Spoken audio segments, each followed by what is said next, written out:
మనము కొన్ని సందర్భాల్లో దేవునికి విరోధంగా పనులు చేస్తూ ఉంటాం. దేవునికి విరోధంగా మన శరీర క్రియలు ఉంటాయి, తప్పిదాలు ఉంటాయి, కొన్ని అవిధేయతలు ఉంటాయి.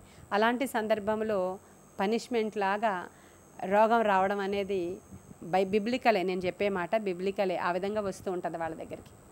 వచ్చినప్పుడు వాళ్ళు కనుగొంటారు, అయ్యో నేను ఇది ఇలా ప్రవర్తించాను, అందుకే ఉజ్జియా వెళ్ళి దేవునికి అవిధేయత చేశాడు కదా, అవిధేయమైన పని చేశాడు, దేవునికి విరోధమైన పని చేస్తే కుష్ఠరోగం వచ్చింది.